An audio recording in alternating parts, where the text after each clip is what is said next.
Ceci est un livre audio autogénéré par Google. Collection, Enfance, éducation et société. Cette collection regroupe des études et essais concernant l'enfance au travers d'approches multiples.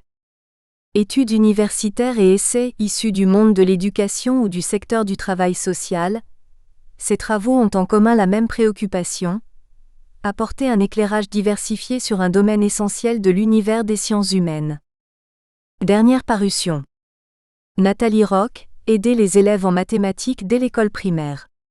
Guide des pratiques du What Works Clearinghouse, 2022. Pierre Bringuier, comment motiver ses élèves. What a idée pédagogique, 2022. Abdulrahman Ralouf et Florent Viguier, l'islam et la laïcité vus par des lycéens. Questions-réponses entre jeunes, enseignants et poètes, 2022. Céline Carrette et Céline Asbrook, élèves en situation de polyhandicap, 2022. Jean-Claude Martin, un engagement en éducation et recherche, 2022. Véronique Lemoine-Bresson, croyances et savoirs d'enseignants allemands et français, 2021.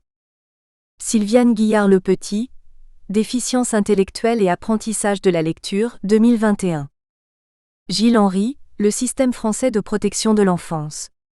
Entre complexité et incomplétude, 2021. Oli Figaro-Mani, pédagogie de résilience, 2020. Sébastien Perrat, être conseiller principal d'éducation en banlieue, 2020. Sylvie Sécartier et Jean-Louis Berger dire, prendre en charge son apprentissage. L'apprentissage autorégulé à la lumière des contextes, 2020. Julie Deborde, les projets artistiques à l'école. Une voie de remédiation à la grande difficulté scolaire, 2020. Grégoire Ducroquet, toute la misère du monde?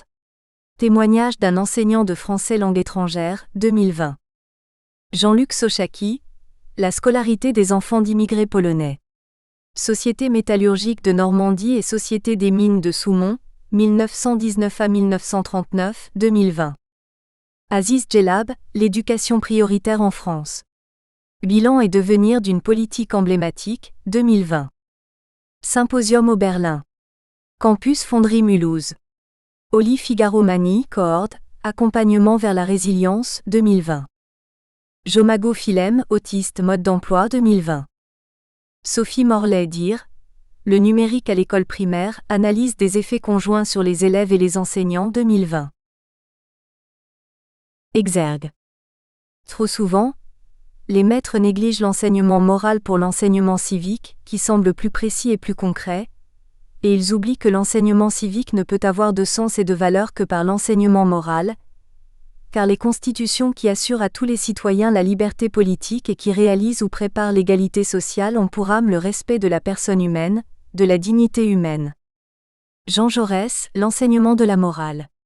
La Dépêche de Toulouse, 3 juin 1892.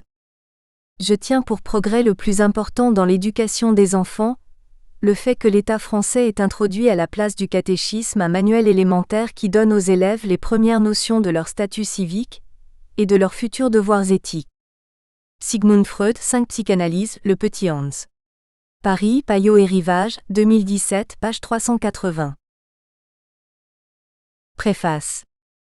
L'enseignement moral et civique, EMC, prévu par la loi de 2013 dite de refondation de l'école, et dont les premiers programmes furent publiés en juin 2015, a suscité beaucoup de réactions mais finalement peu d'analyses. Celle que propose ici Séverine Fix-Lemaire est à la fois singulière et risquée. C'est en effet à travers le prisme psychanalytique que l'ouvrage aborde l'EMC, et cette originalité est à souligner. Les travaux existants sur cet enseignement posent les questions ordinaires des théoriciens du curriculum. À quel projet l'EMC répond-il? Dans quel contexte ce projet a-t-il été formulé? Quels sont ses attendus et ses intentions? En quoi l'EMC se distingue-t-il des plans d'éducation morale et civique antérieurs? Comment s'est construit son programme? Quels acteurs ont contribué à cette construction? De quelle façon les enseignants s'en sont-ils, ou ne s'en sont-ils pas emparés?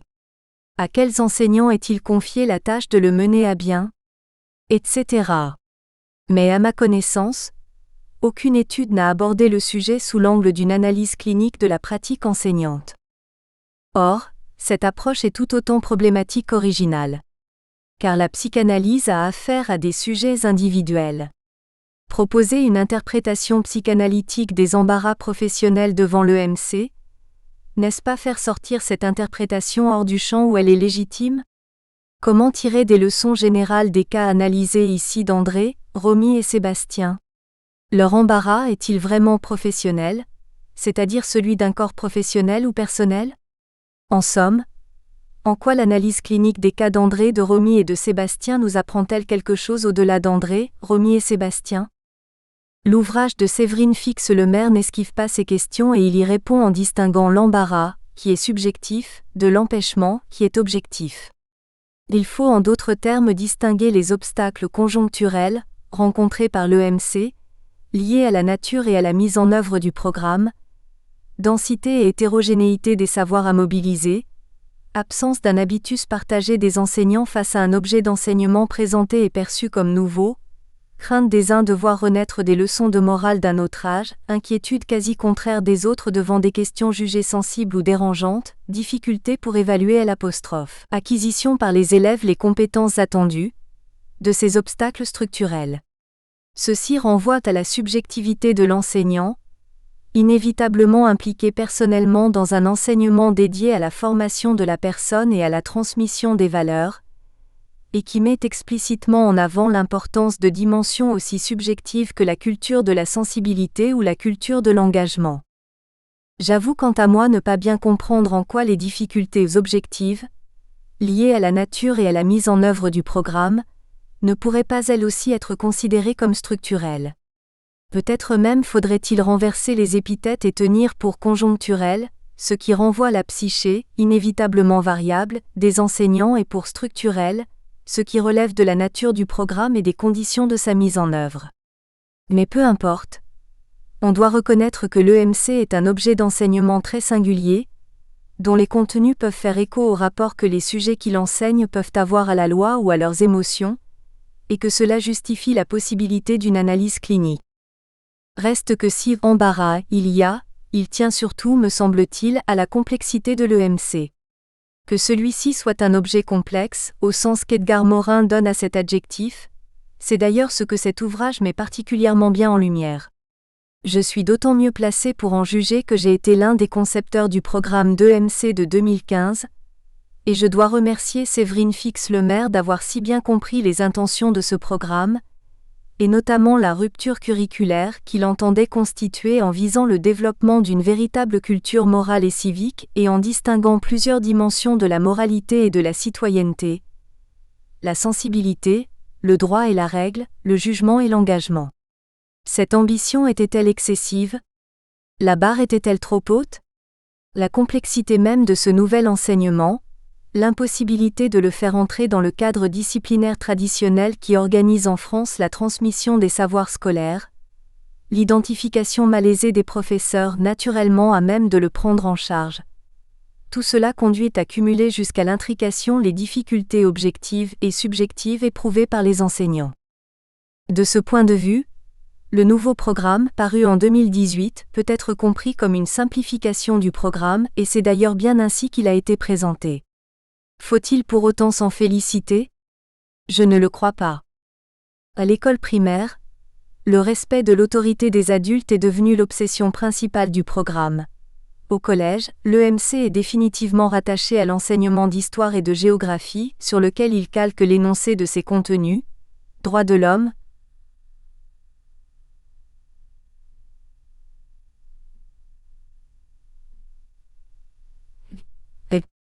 il n'y a là sans doute pas beaucoup de motifs d'embarras, ni même d'incitation des enseignants à interroger leurs pratiques.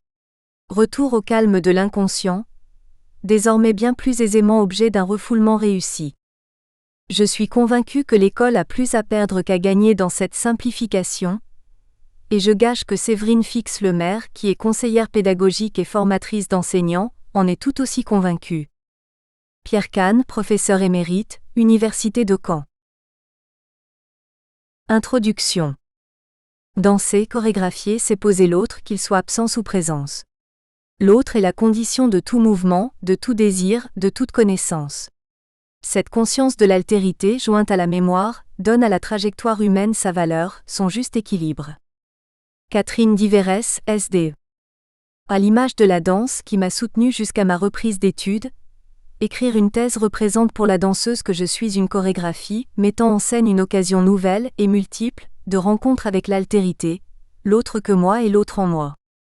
Depuis le début de ma carrière, d'abord en tant que professeure des écoles en élémentaire puis comme maître formatrice en maternelle et enfin conseillère pédagogique, je suis engagée dans ce que Cifali 1994 nomme un métier de l'humain, c'est-à-dire un métier de la rencontre entre êtres humains, une rencontre qu'elle définit comme ce moment où l'un et l'autre sont bouleversés.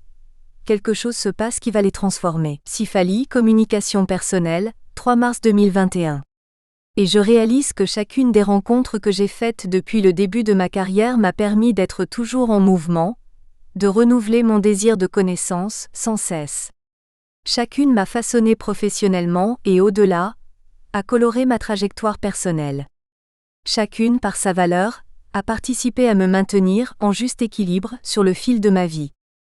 Mon engagement dans cette recherche doctorale s'inscrit dans la continuité d'une reprise d'études en master MEEFPIF, le choix de l'objet de mon mémoire de recherche, la difficulté de certains professeurs des écoles à enseigner la discipline enseignement moral et civique, fait écho à ma fonction de conseillère pédagogique, formatrice en EMC.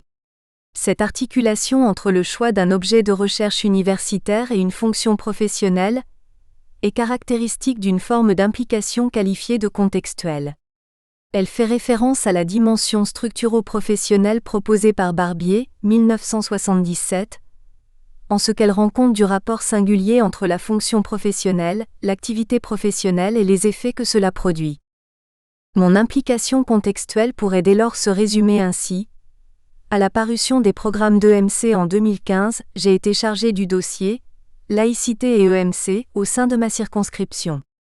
J'ai pu rapidement constater que cet enseignement n'était que très peu mis en œuvre dans les classes, et ce, quel que soit le profil de l'enseignant. L'EMC, lorsqu'il apparaissait dans l'emploi du temps, était régulièrement réduit à 1 heure le vendredi, en fin d'après-midi, se résumant le plus souvent à une forme de conseil d'élèves. Ce que confirme un enseignant lors d'un entretien collectif. La solution de facilité, c'est d'utiliser les créneaux d'EMC pour faire des conseils d'élèves.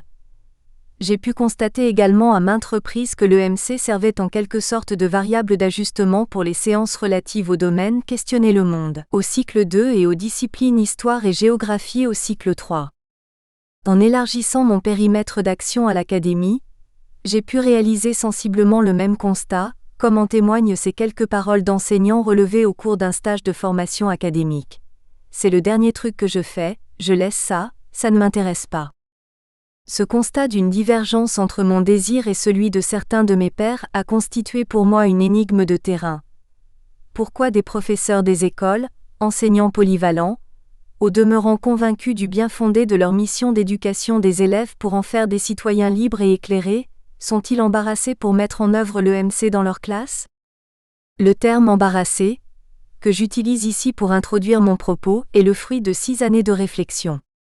Il témoigne à lui seul d'une part de mon appropriation progressive de l'objet de recherche et du déplacement qui a été le mien durant ce travail doctoral. À maintes reprises, il a été interrogé pour être finalement préféré à inhiber et à empêcher. 2 raisons ont présidé ce choix. La proposition de Lacan 1962 à 1963, qui ordonne, selon une difficulté croissante, l'inhibition, l'empêchement et l'embarras dans un tableau permettant de mieux saisir l'affect qu'est l'angoisse, et les définitions données par l'un des sujets de cette thèse. Embarras, ça vient plutôt de l'intérieur et empêchement, ça vient plutôt de l'extérieur. L'embarras est un obstacle à la circulation, au passage, résultant d'une accumulation. C'est aussi ce qui arrête, qui gêne, Montagne 2006b, page 5. Dans ce travail, le mot embarras est envisagé selon la définition qu'en donne Maire 2016, page 36. Émotion réflexive sociale, puisqu'elle s'éprouve en la présence réelle ou imaginée d'autrui. Il s'agit d'un état inconfortable et inattendu, qui peut survenir quand un événement public menace notre identité sociale et qu'on se sent menacé par une évaluation non désirée, négative ou positive d'un public réel ou imaginaire. C'est l'émotion psychosociale par excellence, se situant à l'interface ténue et poreuse entre monde social et monde psychique, Opsite page 12. Une énigme donc, à la fois comme jeu d'esprit mettant à l'épreuve la sagacité de l'interlocuteur qui doit trouver la réponse à une interrogation dont le sens est caché sous une parabole ou une métaphore, et comme chose difficile à comprendre ou impossible à connaître, qui a attisé ma curiosité intellectuelle et m'a engagé à chercher à comprendre. Savournin et Brosset 2017 caractérise cette énigme qui existe, voire perdure, se répète dans la pratique professionnelle d'enseignants expérimentés en reprise d'études par un manque à savoir, Olagnier-Spairani 2009.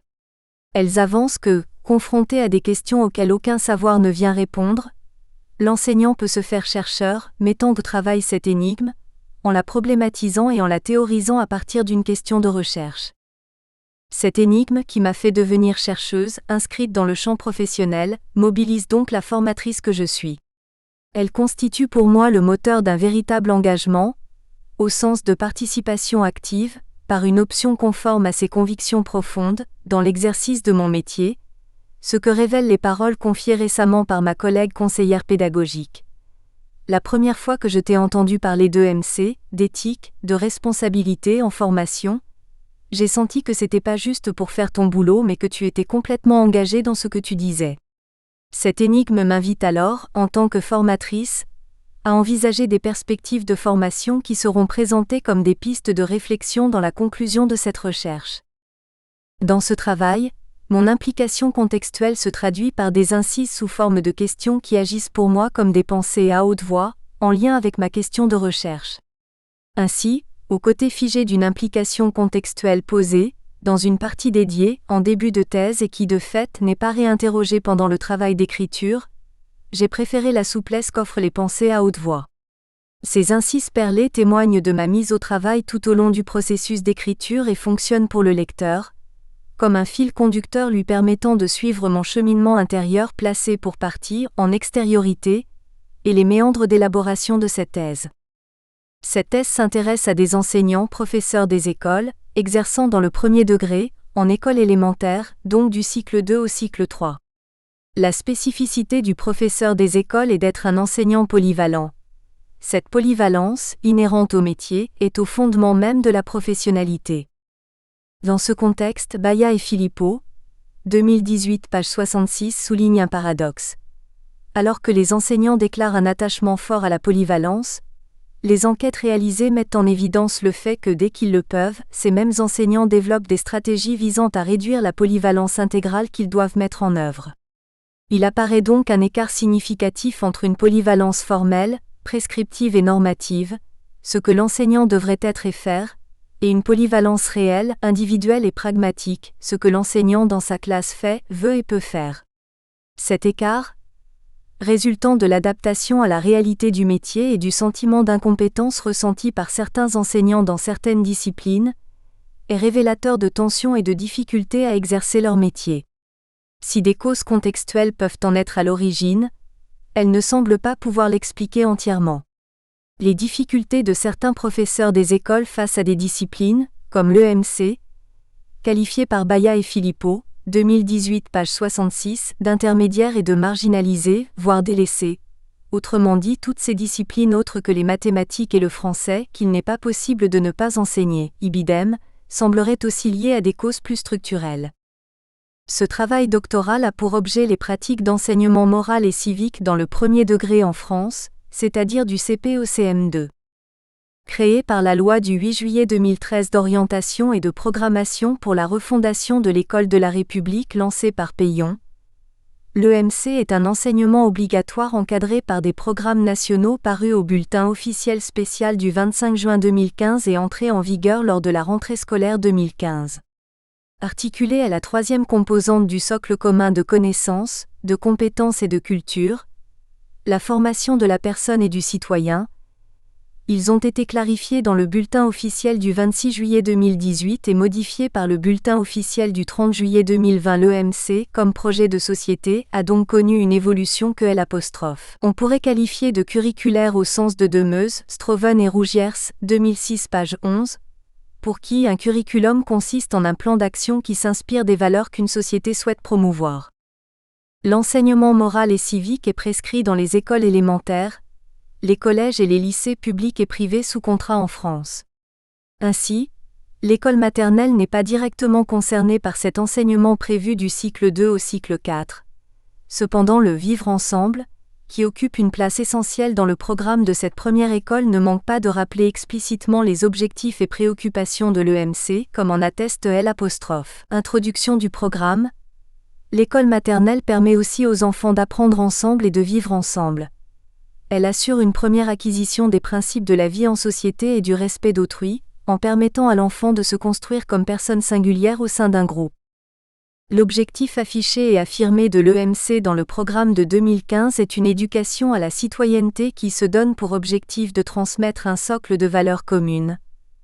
La dignité, la liberté, l'égalité, la solidarité, la laïcité, l'esprit de justice, le respect de la personne, l'égalité entre les femmes et les hommes, la tolérance et l'absence de toute forme de discrimination. Il doit développer le sens moral et l'esprit critique, et permettre à l'élève d'apprendre à adopter un comportement réfléchi. Il prépare à l'exercice de la citoyenneté et sensibilise à la responsabilité individuelle et collective. Une finalité en tension entre socialisation du citoyen et émancipation de la personne qui concourt à générer un embarras de l'EMC pour certains enseignants. Le cadre épistémologique retenu pour ce travail est celui de la psychanalyse, défini comme la compréhension et l'analyse du psychisme fort du postulat de l'existence de l'inconscient et de la division du sujet. Le moi n'est pas le seul maître dans sa maison. Freud, 1916 à 1917, page 266. Il permet de traiter la question du sujet, dans sa complexité intime, et ainsi de s'intéresser à la position subjective d'un professeur des écoles, dans sa classe, devant ses élèves, quand il est en position d'assurer l'EMC. Ce positionnement épistémologique en sciences de l'éducation et de la formation offre donc l'opportunité d'un éclairage singulier, au-delà de l'argument d'un usage contrarié des compétences professionnelles qui laisse dans l'ombre la question du sujet, sur les causes de l'embarras d'un enseignant à mettre en œuvre tout ou partie du programme d'EMC à partir de la prise en compte de ce qui lui échappe quand il vit cette situation. Ainsi, le cadre de la psychanalyse permet d'appréhender ce qui échappe au sujet, ces manifestations du réel en tant qu'impossible à dire, Lacan 1963 à 1964, en passant par le symbolique, Lacan 1954 à 1955, Terris et Labridi 1990, qui constitue l'ordre du langage. Forte de cet ancrage, cette recherche se veut heuristique en ce qu'elle se situe dans une démarche exploratoire et s'attache, dans une visée compréhensive, à comprendre un peu des causes subjectives inconscientes à l'œuvre dans ce qui fait épreuve, au sens de Terris, 1994 page 87, de moments de vérité où le sujet fonde et vérifie sa qualité, pour certains enseignants en EMC. Brosset, 2014 page 176, se référant à la bivalence que prend le mot conflit dans la langue chinoise à la fois danger et opportunité, avance que dans la traversée de l'épreuve, se créent des espaces de créativité où chaque enseignant met en scène des inventions qui lui sont propres et développe des savoir-y-faire. Ibidem, syntagme emprunté à Lacan 1976 à 1977 et repris par Montaigne 2011, à entendre comme une façon de faire inhabituelle, non préméditée, voire non recommandée par l'institution pour résoudre un problème. Ainsi, cette recherche s'intéresse également aux inventions que ces enseignants mettent en œuvre dans la traversée de l'épreuve de l'EMC. C'est sur le recueil de la parole du sujet que repose le cadre méthodologique de cette recherche. Le sujet est invité, tout comme le chercheur, à s'engager dans une rencontre intersubjective, chacun étant convoqué avec sa subjectivité. Cette rencontre en parole invite le sujet, grâce à la mise en place d'une écoute souple, Montaigne 2014 page 128, par le chercheur, à dire l'indicible, Porges 2000. La démarche clinique, qui vise à considérer que le savoir est du côté du sujet, quand bien même il peut être non su de lui, permet de co-construire du savoir à partir de la parole du sujet dite et écoutée en entretien individuel et de son interprétation après coup par le chercheur. De plus, la dimension longitudinale de cette étude, 4 entretiens réalisés avec chaque sujet sur le temps d'une année scolaire, invite à prendre en compte cette temporalité particulière dans la co-construction du savoir. Dans cette orientation épistémologique et méthodologique, la subjectivité du chercheur est engagée à toutes les étapes du travail. Il semble donc incontournable d'envisager la dimension psycho-affective de mon implication, c'est-à-dire d'identifier les raisons vraies, montagnes, apparaître, entendues comme les causes subjectives inconscientes relevant de la vérité du sujet, qui semblent caractériser mon implication structurelle dans ce travail de recherche. L'analyse dans laquelle je suis engagé depuis plus de 8 ans, qui me conduit aujourd'hui à désirer devenir psychanalyste, constitue une formation analytique en parallèle de ma formation doctorale. L'une vient nourrir l'autre dans un nouage plus ou moins serré, en fonction des moments, des événements qui ont émaillé ces 4 années de travail, analytique et doctoral. La formation analytique renforce ma compréhension et mon appropriation balbutiante de la démarche clinique et des concepts psychanalytiques, tandis que ma formation doctorale les réinterroge à l'aune de mon objet de recherche et dans le cadre des sciences de l'éducation et de la formation. Si j'ai le sentiment d'une complémentarité entre ces deux formations, et que j'envisage de poursuivre de concert ces 2 voies professionnelles, il reste essentiel à mon sens de ne pas les confondre. Dans cette perspective, je garde l'idée de travailler sur les raisons vraies qui m'ont fait choisir cet objet de recherche ou qui me font accepter qu'il m'ait choisi pour le divan, dans l'écrin que constitue le cabinet de mon analyste. Dès lors, il s'agit pour moi dans ce travail doctoral de rendre compte de mes implications certes, et d'assumer pleinement la prise en charge de ma subjectivité comme part incontournable et assumée de ce travail, mais avec cette idée qu'il se peut très bien y avoir une intense réflexion sur les implications qui n'entrent pas dans la présentation écrite finie mais ne s'en fait pas moins sentir. Le Grand 2006, page 5. Cette thèse se structure en plusieurs parties, elles-mêmes divisées en chapitres. La première partie consiste à inscrire mon objet de recherche dans le champ des sciences de l'éducation et de la formation, en proposant une revue de littérature scientifique et une analyse des textes institutionnels relatifs à l'enseignement moral et civique, comme projet politique et éducatif en France commenté à l'aune de mon ancrage épistémologique. La deuxième partie vise à exposer comment cette recherche en sciences de l'éducation et de la formation est éclairée par la logique et les concepts de la psychanalyse. Elle consiste à établir l'ossature de ce qui constitue ce cadre conceptuel dans la perspective de l'usage qui en sera fait pour cette recherche, et à présenter le concept central de ce travail, l'épreuve. La troisième partie est consacrée au cadre méthodologique qui s'ancre dans une démarche clinique. L'objectif de cette partie est de mettre en lumière les options choisies, relatives au recueil des données, à leur analyse ainsi qu'à la posture du chercheur dans le cadre de la démarche clinique. La quatrième partie correspond aux résultats de cette recherche. Elle s'attache à présenter 3 cas de professeurs des écoles confrontés à l'épreuve de l'EMC. Chacun des cas est organisé par une présentation succincte du sujet, une catégorisation de ses paroles et une synthèse proposant une hypothèse interprétative répondant à la question de recherche. Une discussion des cas ensemble clôt cette dernière partie. Enfin, les effets de cette recherche et les perspectives qu'elle ouvre, notamment en termes de formation initiale et continue des professeurs, sont proposés en conclusion. Première partie, l'enseignement moral et civique, un projet politique et éducatif en France. Chapitre 1, l'EMC, un objet scolaire complexe. La complexité est tout simplement le nœud du désir. Victor Henry, S.D. La complexité se définit comme le caractère de ce qui est complexe, c'est-à-dire composé d'éléments qui entretiennent des rapports nombreux, diversifiés, difficiles à saisir par l'esprit et présentant souvent des aspects différents. Pris au sens de son étymologie complexus, qui signifie ce qui est tissé ensemble, dans un enchevêtrement d'entrelacements, la complexité renvoie au concept philosophique de la pensée complexe développé par Morin, 1982. Ainsi, il s'agit ici de dégager ce qui, dans cet objet scolaire qu'est l'EMC, participe à le rendre complexe. 1. Du choix des mots à la complexité des notions qu'ils sous-tendent. Dans son dossier de veille de l'IFE intitulé Regard sur la citoyenneté à l'école, Ravez, 2018, se donne pour objectif de réexaminer à la lumière des évolutions récentes la question des liens entre école et citoyenneté. Elle s'attache à retracer la polysémie et les enjeux du champ de l'éducation à la citoyenneté, pour ensuite proposer des outils d'analyse des orientations curriculaires actuelles. Elle s'intéresse pour finir à ce qu'elle nomme les éventuels changements expérientiels et identitaires. Op-Cit, page 2, vécus par les nombreux acteurs du système éducatif.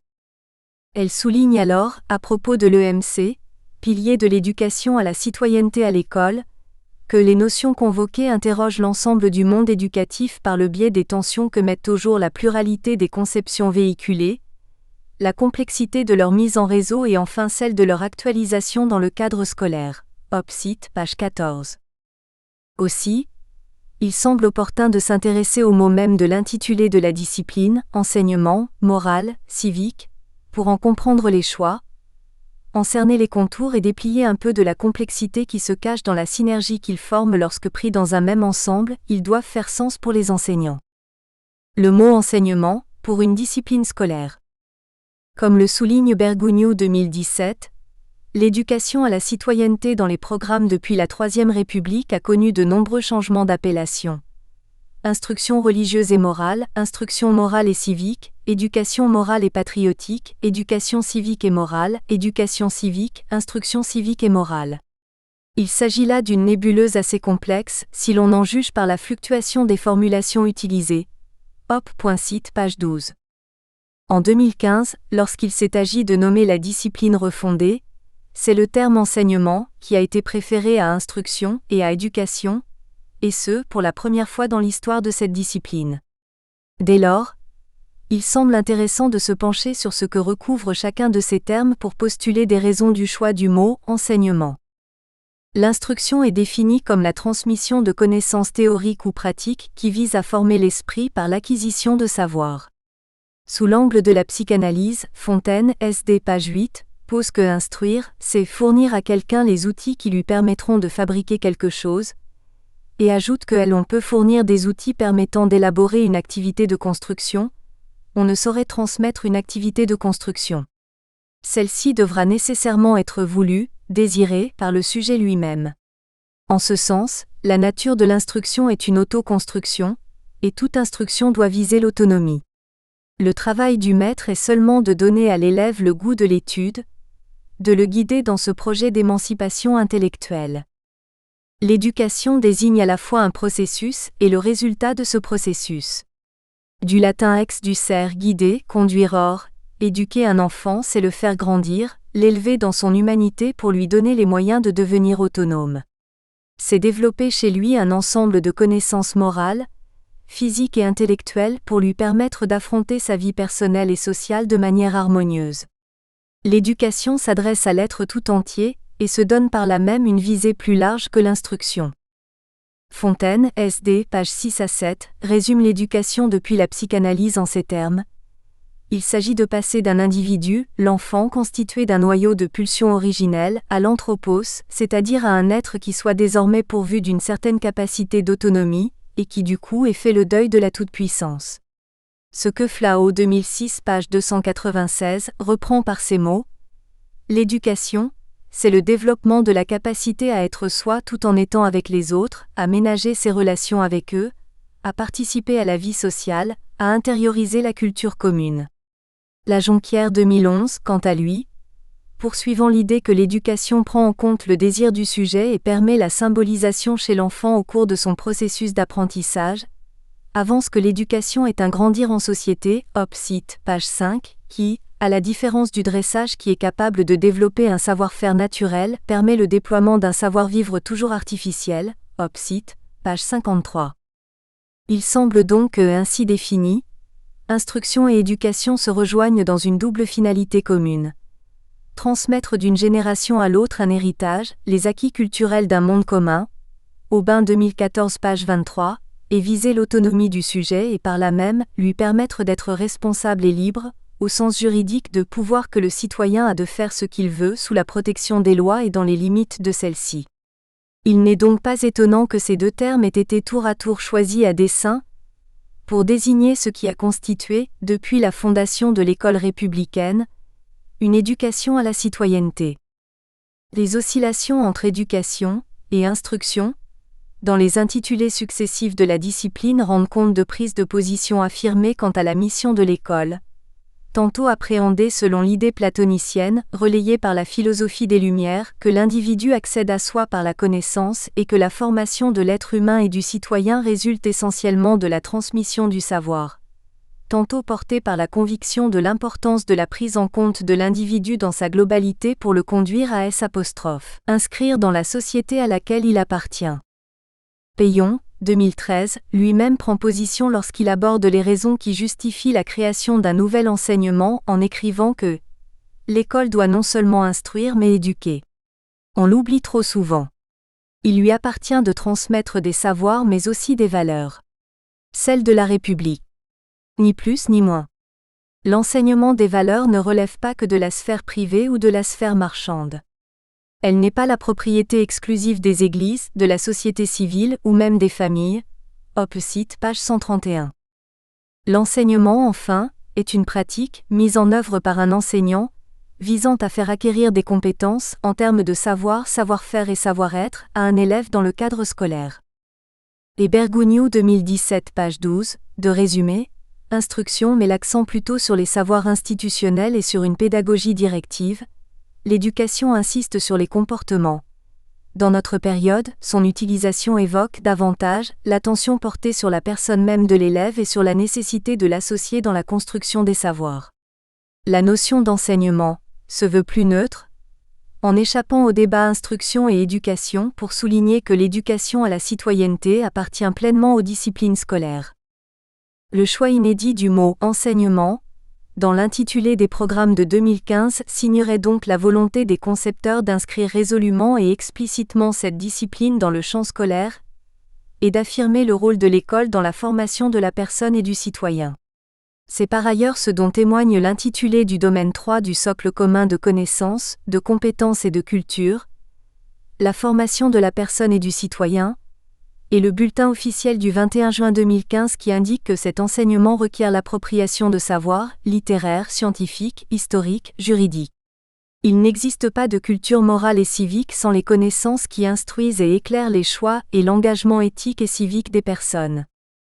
C'est ce que confirme également Kahn 2017, président du groupe d'experts en charge de la rédaction des programmes de l'EMC, dans son article Les enjeux de l'enseignement moral et civique qui traite des finalités de l'EMC, précise l'esprit dans lequel sa forme, son architecture, ses contenus ont été conçus et identifie certaines des questions et difficultés auxquelles se heurte cet enseignement dans le contexte actuel de l'école. Dans l'EMC, valeurs et savoir articule, faute de quoi ce ne serait plus un enseignement moral et civique mais tout au mieux une éducation, voire une édification. Opposite, page 6.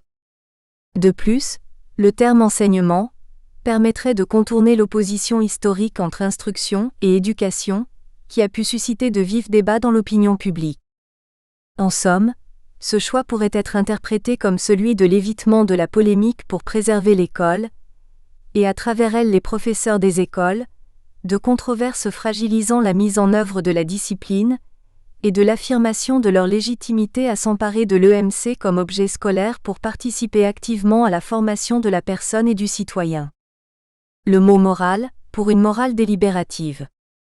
Le mot moral, dans l'intitulé de la discipline EMC pourrait à lui seul faire l'objet d'une thèse. Il importe donc, en préambule, de délimiter ce que cette sous-partie n'abordera pas avant de préciser ce qu'elle entend traiter. Il ne s'agit ni d'écrire un développement sur le concept philosophique de morale, nombre de philosophes et de chercheurs s'y sont penchés depuis l'Antiquité, ni d'esquisser les contours de la philosophie morale, philosophie qui a pour objet la mise en pratique de la morale elle-même. De ce concept, Cantos Sperber et Augien 2017, pour ne citer que, présente une définition complète à travers l'exposition des principales théories de cette philosophie et des grandes questions qui la traversent. Il ne s'agit pas non plus de réaliser une étude sur l'éducation morale en France. Pour cela, il semble intéressant par exemple, de se référer à l'article de Legrand, 1991, qui décrit l'évolution des conceptions en matière d'enseignement de la morale à l'école depuis la fondation de l'école républicaine en 1880 jusqu'aux années 1990 et cherche à estimer l'impact qu'ont eu les instructions officielles dans les classes, ainsi qu'à la note de synthèse de Forquin, 1993, qui met l'accent sur les approches théoriques de l'éducation morale à l'école. Plusieurs thèses proposent également une analyse approfondie de la question de l'éducation morale en France, sous l'angle historique, Grech, 2000, Lefebvre 2008, Meng, 2016, Politique, Richard 2015, ou à la fois historique, philosophique et pédagogique, Jourdain 2002, Lheureux 2012, Thérault-Durand 2017. Dans cette sous-partie, seules quelques grandes lignes sur l'éducation morale à l'école seront rappelées pour servir le propos. Il ne s'agit pas encore de rédiger un écrit sur l'enseignement de la morale laïque, qui a soulevé la polémique après l'annonce de Peillon en 2012, et pour lequel Féfan, 2014, dans sa note de veille pour l'IFE, offre une cartographie de la littérature de recherche susceptible d'apporter des éléments de consensus dissensus en France et à l'international. Cependant, le rapport moral laïque. Pour un enseignement laïque de la morale, Bergogneau, Leffel et Schwartz, 2013, sera évoqué en ce qu'il permet de comprendre une part des choix des concepteurs du programme d'EMC de 2015. La question du curriculum caché, définie comme la part des apprentissages scolaires qui n'est pas explicitement programmée par l'institution, et dont Perrenoud 1993 page 61 écrit qu'il fait partie des concepts qui prétendent dévoiler l'envers du décor. L'école enseigne autre chose ou davantage que ce qu'elle annonce, ne fait pas non plus l'objet d'une réflexion détaillée dans cette sous-partie bien que la question de l'éducation morale à école puisse être largement concernée par ce concept.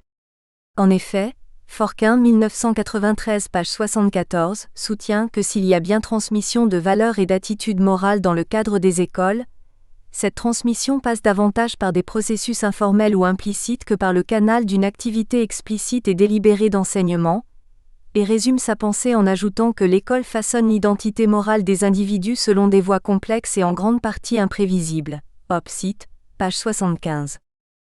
Enfin, il ne s'agit pas ici de traiter de la distinction sémantique entre éthique et morale. Roux l'a fait, 2018, propose un raisonnement approfondi basé à la fois sur une définition fouillée des deux termes et une revue de littérature de la recherche sur le sujet. Elle interroge la manière de différencier les valeurs propres des valeurs communes configurant l'école de la République française, en distinguant la morale d'inspiration déontologique étendue vers un horizon d'universalité, de l'éthique qui relève d'un positionnement singulier. L'article de Préra 2013b, quant à lui, offre une présentation de trois grandes positions pour distinguer éthique et morale: le conséquentialisme, le déontologisme et vertuisme. Citant Cantos-Perber 2001, Descombes 2004, Tiao Poun 2006 et Augien 2007 pour soutenir son point de vue, il énonce que, en résumé, il est difficile d'avancer des raisons fortes et indiscutables pour distinguer a priori éthique et morale, Préra 2013b page 35. Et de conclure, il nous semble raisonnable de rallier cette position d'indistinction sémantique qui a le mérite de clarifier le problème sans pour autant le simplifier, ibidem. C'est la position à laquelle Kahn 2015b choisit d'adhérer dans son chapitre explicitant les intentions qui ont été celles du groupe qui a conçu le programme, en invitant dans le débat qui peut agiter la mise en œuvre du programme d'EMC, à ne pas essentialiser la distinction entre éthique et morale, Opsit, page 70. Ces éléments préalables énoncés, il convient de préciser l'objectif poursuivi dans cette sous-partie qui s'attache à définir chaque mot de l'intitulé de la discipline EMC pour comprendre en quoi cet enseignement constitue un objet scolaire complexe. Ainsi, à l'instar de ce que préconise Kahn 2015b, page 70, la première tâche d'une formation à l'EMC doit consister en un travail sur le mot même de morale, afin de lever les préjugés qui continuent de peser sur un enseignement qui porte ce nom. La visée de cette sous-partie consiste à cerner ce que recouvre le terme moral, dans la discipline concernée. D'où vient-il ? Quelle réaction peut-il engendrer ? À quelle morale renvoie-t-il ? Dès 1833, les lois Guizot inscrivent l'instruction morale et religieuse comme première matière à enseigner à l'école de la République. Cette matière perdure jusqu'à la construction de l'école républicaine où les lois Ferry, 1882, modifient cet enseignement dans le sens d'une laïcisation. L'instruction morale et religieuse devient alors instruction morale et civique. Le projet d'enseignement de la morale de Ferry présuppose une homogénéité du corps social. Il a pour fondement l'idée que la morale, dont les valeurs seraient un fond social commun, peut être enseignée car elle est celle de tout un chacun. L'enseignement de la morale repose sur un discours, opérateur de lien social, situé dans une forme du discours du maître. Lacan 1969 à 1970, discours qui commande et interdit, identique et valable pour tous. L'individualisme démocratique contemporain de mai 68 qui s'est écrié haut et fort qu'il est interdit d'interdire, expression caractéristique d'une inscription sociétale dans le discours de l'hystérique. Lacan 1969 à 1970, discours qui fait parler le sujet depuis son désir et la prise en considération de l'existence des apostrophes. Un pluralisme des valeurs dans la société française amène cette éducation morale à disparaître des programmes en 1969. Ce n'est qu'à la fin du XXe siècle que l'enseignement de la morale à l'école réapparaît sous différentes formes. Le mot « morale » étant d'abord soigneusement évité dans les intitulés de la discipline, il y figure à nouveau en 2008 avec l'instruction civique et morale, soulevant nombre de controverses au sein même de l'éducation nationale et au-delà dans la société. En 2013, la loi d'orientation et de programmation pour la refondation de l'école de la République crée l'enseignement moral et civique, qui se donne pour objectif de répondre à la question qui a émergé au milieu du XXe siècle. Comment enseigner une morale à tous quand la morale n'est pas la même pour tous? Comment faire avec l'immorale ou l'amorale de certaines conduites individuelles, face aux normes morales d'une société que cet écart induit? Ces interrogations renvoient à la réflexion de Lagache, 1955, quand il éclaircissait les ponts entre morale et psychanalyse en avertissant du malentendu selon lequel l'analyse devrait affranchir de toute culpabilité et permettre de faire tout ce qu'on veut. Opsite, page 120. Elle renvoie également à l'éclairage des liens entre le sujet et le collectif que Freud, 1921, a traité dans Psychologie des foules et Analyse du moi. Dès lors, l'enjeu éducatif de l'EMC à la lumière de la psychanalyse pourrait s'entendre autrement. Comment prendre en compte et respecter la singularité du sujet pris dans un collectif et réciproquement, comment construire du collectif à l'aune des disparités des désirs de chaque sujet? La présence du mot « moral » dans l'intitulé de la discipline est donc intimement liée au projet de société. Ainsi, il apparaît et disparaît au gré des politiques mises en œuvre. Chaque fois qu'il est utilisé, il soulève crispation et critique et génère des positionnements extrêmes comme en témoigne la position de Augien, 2013, lorsque Payon annonce le retour de l'enseignement de la morale laïque à l'école. Ce dernier oppose alors à cet enseignement une critique radicale, mêlant erreur philosophique et menace politique.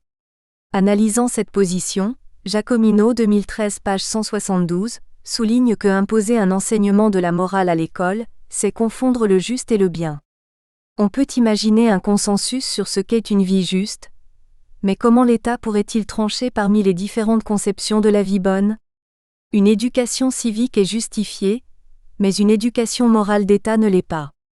Jégou 2017, quant à lui, soutient que l'enseignement de la morale à l'école risque actuellement d'être vain parce que, plus que tout autre, les conditions de sa problématisation sont antinomiques avec les normes de la forme scolaire classique, Opsite, pp 193 à 194, tandis qu'Husserl 2016, dans un texte issu d'un travail de clarification mené auprès des stagiaires de l'ESP de Paris dans le cadre des apostrophes, un module consacré à la mise en place de l'EMC, considère que cet enseignement génère deux types de problèmes. Un problème de légitimité d'abord. L'école ne devrait-elle pas s'en tenir à l'instruction, au savoir, à ce qu'elle sait le mieux faire et laisser la morale aux familles comme le pensait Condorcet? Un faisceau de problèmes pédagogiques ensuite.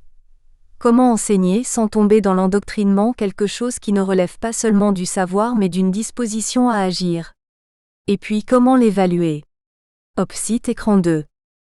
La critique sémantique exprimée par les enseignants lors de la consultation engagée sur les projets de programme d'EMC début 2015 affiche la même réticence, une certaine gêne vis-à-vis de l'affichage explicite de cette dimension spécifique de la morale, selon les mots de Kahn, 2015b, page 69.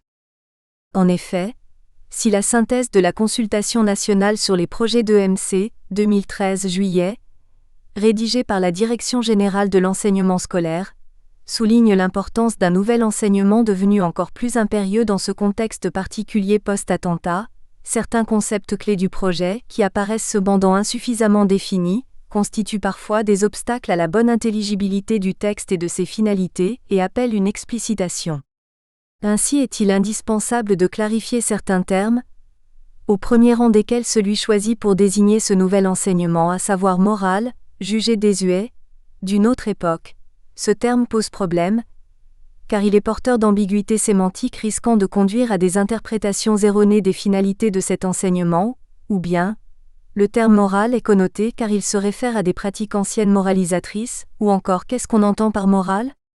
C'est un terme connoté qui peut relever de valeurs personnelles et subjectives. De ce fait, certaines équipes lui préfèrent le terme éthique, dont l'absence dans le projet interroge. Et de poursuivre, dans quelques contributions, la question de la légitimité des enseignants à prendre en charge, en totalité ou en partie, un enseignement moral est posée. On peut lire dans une synthèse que trop d'enseignants évoquent une réticence, une difficulté à assumer eux-mêmes la dimension éducative et morale de leur enseignement, ou dans une autre que certaines compétences relèvent plus du développement personnel de l'enfant et de son environnement familial. Une académie formule aussi la difficulté à laquelle les enseignants se voient confrontés. Ils craignent de ne pas savoir dispenser un enseignement effectif et efficace de la morale et du civisme, qui ne soit ni moralisant ni moralisateur. L'EMC interroge la personne. Si la dimension philosophique de cet enseignement est perçue, il y a une véritable réflexion individuelle à mener sur ses propres représentations. Car en effet, comme le souligne Husserl, 2016 écran 1, la morale n'a jamais été une matière comme les autres, parce qu'elle engage, à côté des savoirs, quelque chose qui ne relève pas du savoir et qui pourtant fait bien aussi l'objet d'une éducation, une disposition à agir et une certaine sensibilité. Dans sa thèse, Demery 2016 s'interroge sur les perspectives d'un enseignement moral et civique pour éduquer à une liberté responsable, tout en s'adaptant à la société actuelle.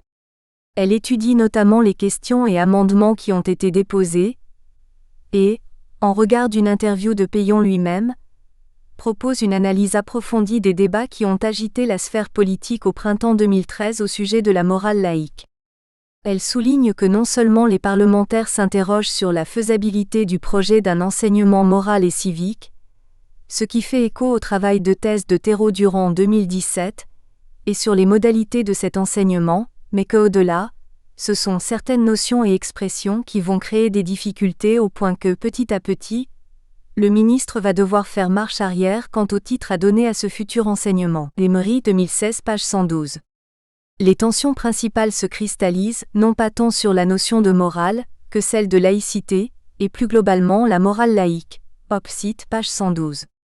Les critiques de tous bords quant à l'enseignement d'une morale laïque sont virulentes et se poursuivent. Demery 2016 écrit tel un acharnement, alors même qu'il a été décidé dès le mois de mai 2013 d'opter pour un enseignement moral et civique. Opsite, page 114. C'est dans ce contexte de tension et de refondation de l'école que Payon met en place une commission chargée de réfléchir et de définir un enseignement de la morale laïque, parce que, écrit-il dans la lettre de mission qu'il adresse à Laurence Le Feul, refonder l'école de la République, c'est lui redonner toute sa place dans la transmission du bien commun et des règles, principes et valeurs qui la fondent, ajoutant qu'il souhaite l'enseignement à l'école des apostrophes. Une morale commune qui contribuera à la construction du respect, du vivre ensemble et de la liberté. 3 experts, Laurence Le Feul, Alain Bergougnoux et Rémi Schwartz, sont alors missionnés et chargés de réfléchir aux contours d'un enseignement de la morale laïque, de l'école primaire au lycée. Bergougnoux, Le Feul et Schwartz, 2013 page 3. La feuille de route établie est explicite. Il s'agit de procéder à un état des lieux de l'instruction civique et morale dans nos programmes à la fois dans ses contenus et dans les méthodes d'enseignement pratiquées, et dans le même temps d'expliciter ce que doivent être les fondements et les modalités d'un enseignement de la morale laïque, et de statuer sur ce que doivent être les formes de cet enseignement, sur les moyens de son évaluation et sur la formation, ibidem. Autrement dit, il revient aux experts d'établir une cartographie de l'éducation du citoyen en milieu scolaire. Opsite, page 11. En se basant à la fois sur une étude approfondie des contenus enseignés et sur un recensement des méthodes d'enseignement pratiquées dans les classes. Lorsqu'il est remis au ministre, le rapport sur l'enseignement de la morale laïque a pris ses distances avec la commande initiale puisqu'il fait état d'un enseignement laïque de la morale. Il présente ainsi un enseignement, à la fois suffisamment large et universel pour parler à tous et suffisamment précis pour donner à chacun le sens de l'intérêt général et de la République. Gégou 2017, page 189. Autrement dit, un enseignement qui vise l'adhésion de tous les élèves aux valeurs de la République en tant qu'elle est la condition même de la vie en société. Comme l'écrit Kahn, de 016a, dans un article destiné à mettre en perspective et mesurer les écarts entre la morale laïque de la Troisième République revendiquée par Peillon et celle de l'EMC de 2015. Le changement n'est pas conceptuellement négligeable. L'enseignement laïque de la morale est une formulation qui permet une compréhension moins dogmatique du projet initial de V. Peillon. L'expression ouvre une porte que la morale laïque s'obstinait à laisser fermer. L'intitulé même du nouvel enseignement inscrit dans la loi de 2013 l'ouvre encore davantage. Non seulement il n'y est définitivement plus question de morale laïque, mais la laïcité n'y est même plus mentionnée. Enseignement moral et civique. L'appellation est somme toute modeste et autorise le programme à s'orienter vers la reconnaissance du pluralisme moral, c'est-à-dire à s'efforcer de promouvoir à l'école une culture fondée sur les dimensions problématiques et délibératives de la vie morale et civique, propre aux sociétés démocratiques contemporaines. Opsite, page 159. Dans un article dans lequel il expose pourquoi il croit l'enseignement moral et civique à la fois souhaitable et possible, et quelles sont les conditions qui en déterminent le sens, le contenu et la forme, Kahn, 2015a, reprenant chacun des arguments mobilisés contre le projet d'enseigner la morale à l'école, répond à toutes ces objections dans le but de définir ce qu'est cette morale contenue dans l'EMC. Alors quelle est cette morale dont il est question en EMC ? Il s'agit avant tout d'une morale sans moralisme, pour reprendre les mots de Préra, 2013a, pp 119 à 120, ou pour le dire autrement d'une morale sans moraline. Ce terme inventé par Nietzsche désigne par dérision la morale bien-pensante et de fait culpabilisante. Elle est, selon Morin 2004 page 108, une morale qui juge et condamne en vertu de critères extérieurs ou superficiels de moralité. La moraline s'approprie le bien et transforme en opposition entre bien et mal ce qui est en réalité un conflit de valeurs. Non moralisatrice, la morale de l'EMC se distingue de la morale perfectionniste qui consiste à proposer, voire imposer un idéal moral.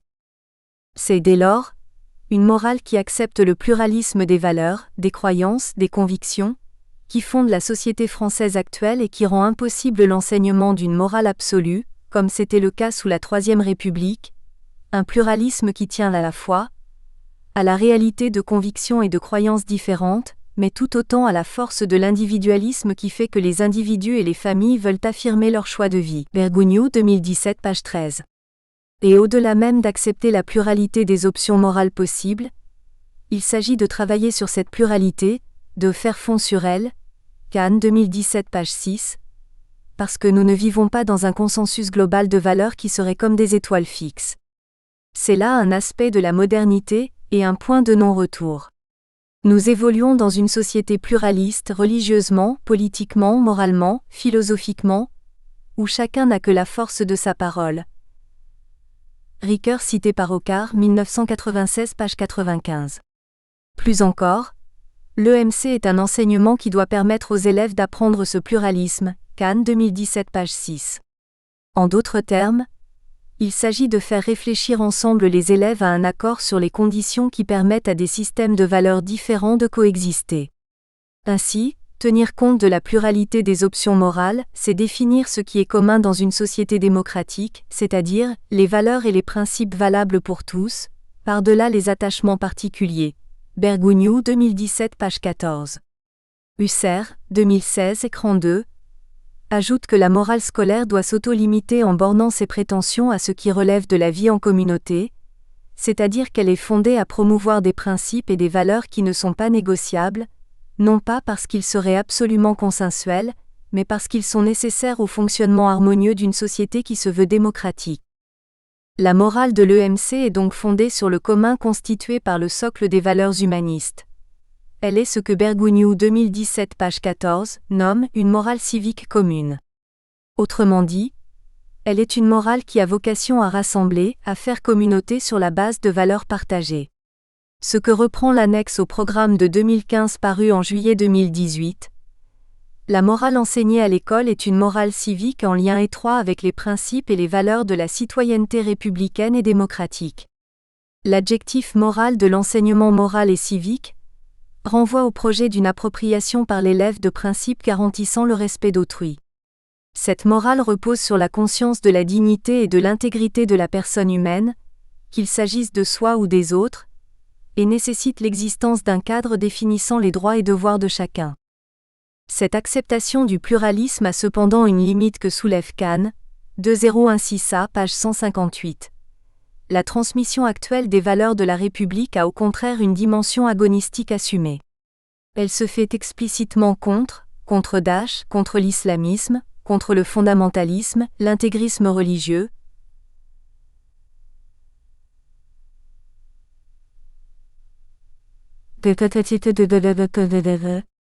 Aussi, prendre en charge le pluralisme à l'école n'est pas synonyme, selon Kahn, d'une approbation aveugle et sans borne de toutes les options morales, car les convictions ou les préférences morales sont subjectives, mais toutes les convictions ne se valent pas pour autant, elles ne reçoivent pas toutes les mêmes justifications, elles se fondent sur des critères qu'il est possible d'objectiver, d'argumenter, de hiérarchiser et de discuter.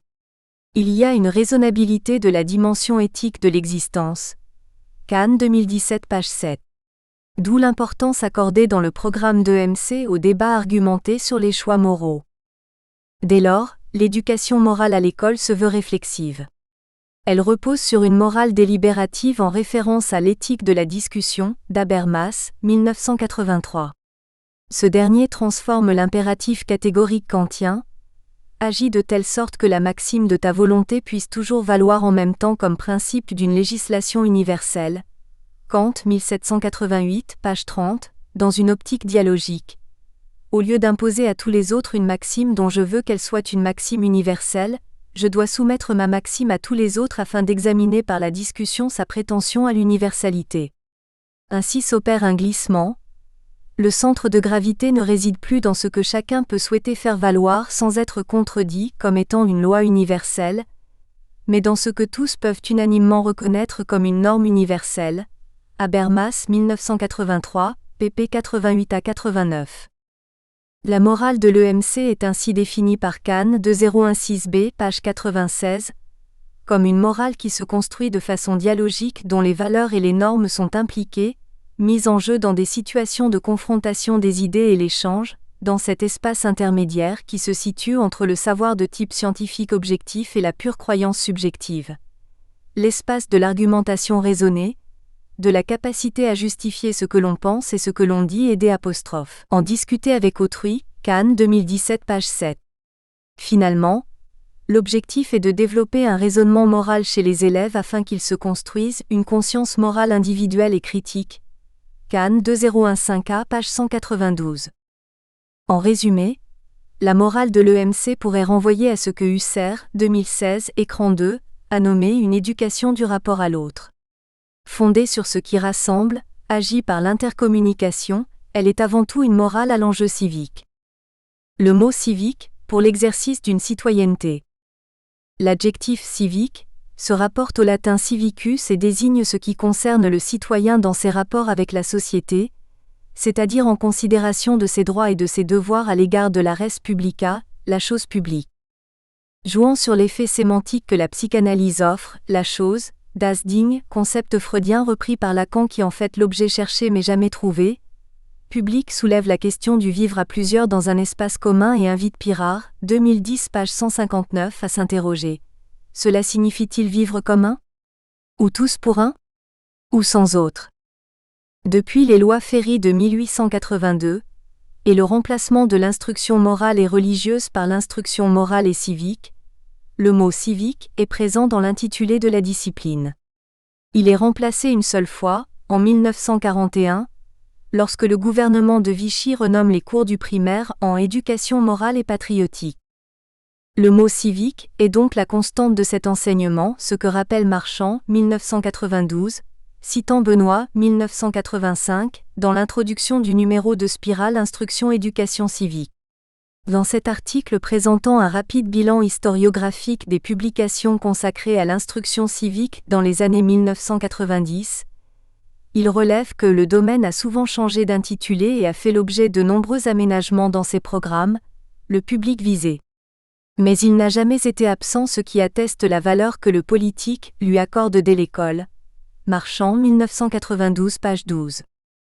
Dans l'intitulé de la discipline EMC, le mot civique renvoie à l'apprentissage des règles qui permettent la coexistence des libertés dans un espace démocratique et le fonctionnement des institutions qui les garantissent.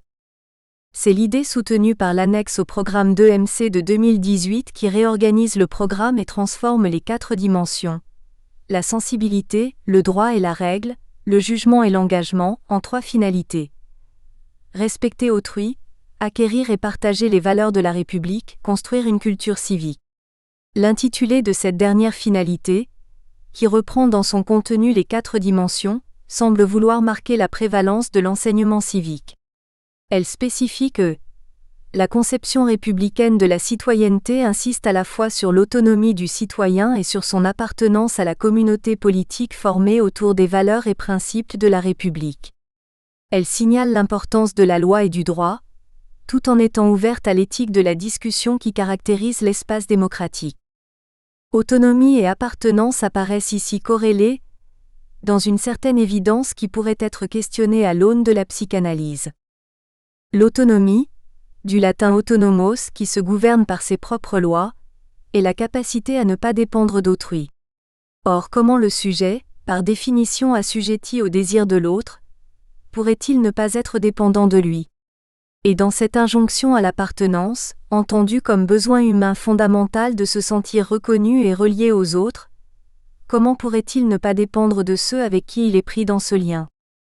Prôner autonomie et appartenance dans un même mouvement semble inciter chaque sujet à trouver un équilibre entre les 2 tendances développées par Balin, 1959. Philobate, aller vers, comme un acrobate qui s'élance, et ocnophile, s'accrocher à, comme un coquillage au rocher, ce qui rend la perspective d'une conciliation entre autonomie et appartenance plus complexe qu'elle n'en a l'air à première vue. Pour reprendre les mots de Husserl, 2016, écran 1, dans un lexique qu'elle emprunte à Rawls, si la morale s'aventure sur le terrain du bien, l'instruction civique s'en tient au juste. La psychanalyse s'intéresse au désir de justice pour ce qu'il dit du sujet, de son rapport au monde. Rennes 2006, page 1, écrit que l'idée de justice est alors exprimée par le désir de l'action juste, c'est-à-dire le vœu du discernement de l'action appropriée, au plus près du désir de la personne, du choix de ce qu'il est bon ou bien de faire, de l'arbitrage, d'abord interne, entre diverses tendances pour une part inconsciente qui partage le sujet et l'empêche d'ordonner son existence. Ce qui est juste peut alors être défini comme ce qui est conforme pour un sujet, à un certain ordre, une harmonie nécessairement subjective que le sujet tente par tous les moyens de conserver ou de retrouver. Qu'en est-il alors de cette instruction civique qui vise le juste pour tous ? De quel juste commun pourrait-il s'agir ? Définir isolément chacun des termes qui constituent l'intitulé de la discipline enseignement moral et civique permet de réaliser une première approche des concepts qui sous-tendent cet enseignement et par là même, de comprendre certains des choix des concepteurs du programme. Mais pour cerner un peu des finalités, des enjeux et des difficultés liées à cette discipline, il semble qu'il faille aller au-delà de cette prise en considération et analyser l'articulation de ces 3 mots entre eux. Car c'est bien une autre dimension qui se dégage de la synergie créée par ces termes ensemble. Le tout étant pour faire référence à la pensée communément attribuée à Aristote, supérieure à la somme des parties. Cette perspective holistique amène à considérer, en reprenant la définition de la complexité mentionnée plus tôt, que ces 3 éléments, enseignement, moral, civique, entretiennent des rapports nombreux, diversifiés, difficiles à saisir par l'esprit et font par conséquent de cet enseignement un objet scolaire complexe notamment pour les professeurs des écoles à S'. En saisir et à faire passer le savoir tout au long de la chaîne de la transposition didactique, Chevallard, 1985, du savoir savant au savoir à enseigner au savoir enseigné. L'article de Dessus et Carpanez, 2003, qui porte sur la manière dont les enseignants font référence pendant leur action, au savoir savant et à leur connaissance dans une séquence d'enseignement en éducation civique en témoigne. Enseignement moral et enseignement civique sont liés sans se confondre dans un enchevêtrement lisible dans les prescriptions officielles puisqu'il s'agit, d'associer dans un même mouvement la formation du futur citoyen et la formation de sa raison critique. Ainsi l'élève acquiert-il une conscience morale lui permettant de comprendre, de respecter et de partager les valeurs humanistes de solidarité, de respect et de responsabilité, ce que reprend le socle commun de compétences, de connaissances et de culture dans l'intitulé descriptif de son troisième domaine, la formation de la personne et du citoyen. Ce domaine vise un apprentissage de la vie en société, de l'action collective et de la citoyenneté, par une formation morale et civique respectueuse des choix personnels et des responsabilités individuelles. Ainsi, comme le formule USER 2017b, dans un article qui se propose de revenir sur les enjeux du programme d'EMC et sur les difficultés spécifiques de sa mise en œuvre dans le système scolaire français, formation du citoyen et formation du sujet éthique marchent dans cette perspective d'un même pas parce qu'elles reposent sur des compétences communes, Opsite, page 13. Parmi les arguments mobilisés contre l'enseignement de la morale à l'école, celui de Augien 2013, fondé sur la théorie du minimalisme moral, conduit Kahn, 2015a, à affirmer l'entrelacement intime entre enseignement moral et enseignement civique. En effet, il soulève la dimension nécessairement normative de l'enseignement civique. La culture du droit et de la règle, intimement liée à l'enseignement civique, est alors décrite par Kahn, 2015b, page 73, comme la dimension normative propre à toute éducation morale et civique. Elle vise à faire acquérir au sein de la classe, de l'école ou de l'établissement, le sens des règles que requiert une société démocratique. C'est-à-dire qu'elle vise à faire comprendre comment des valeurs s'incarnent dans des règles et trouvent en elles leur force d'application, et comment ces règles autorisent autant qu'elles interdisent, et même qu'elles n'interdisent que pour autoriser. Ainsi, comme l'indique USER, 2016, écran 1, l'instruction civique ne saurait rester purement descriptive. Elle enveloppe toujours de façon plus ou moins incitative une éthique du vivre ensemble et elle engage bien un système de valeurs à faire partager. Dès lors, cette imbrication pourrait se résumer dans la formule de Kahn 2015a, page 194. Dès qu'on admet l'instruction civique, on n'échappe pas si facilement à la morale. De même, la morale enseignée à l'école en EMC est une morale civique en lien étroit avec les principes et le socle de valeurs humanistes qui fondent la société française. Elle ne peut se départir de l'enseignement civique. La conjonction de coordination est, présente dans l'intitulé entre les mots moral et civique, joue donc pleinement son rôle de conjonction copulative servant à coordonner des termes et exprimant un rapprochement au sens de rapprochement de personnes, c'est-à-dire faire qu'elles se rencontrent, vivent dans une certaine intimité, ce qui rend immanquablement cet objet scolaire complexe. 2. Une rupture curriculaire. Au-delà des mots choisis pour intituler la discipline et de leur synergie qui rendent cet objet scolaire qu'est l'EMC complexe, la rupture curriculaire qui se lit dans le programme participe également de cet effet. Construire un curriculum consiste à sélectionner parmi l'ensemble des savoirs accumulés par le passé ceux qui doivent faire l'objet d'une transmission vers les générations futures au sein de l'école. La question est celle du choix que l'on fait de ses ancêtres. Forquin 2008, page 122. Ainsi, les choix des concepteurs dans ce curriculum que constitue l'EMC affichent une rupture avec ceux qui ont été faits précédemment pour cet enseignement tout au long de son histoire. Une rupture curriculaire qui s'illustre à travers différents éléments. Harmonisation de l'intitulé, insistance sur l'interdisciplinarité, mise en place d'un horaire dédié et affirmation du domaine de la sensibilité. L'harmonisation de l'intitulé, une indispensable cohérence. Nous espérons que vous avez apprécié cet aperçu. Pour continuer à écouter ce livre audio sur Google Play Livres, utilisez le lien dans la description de la vidéo.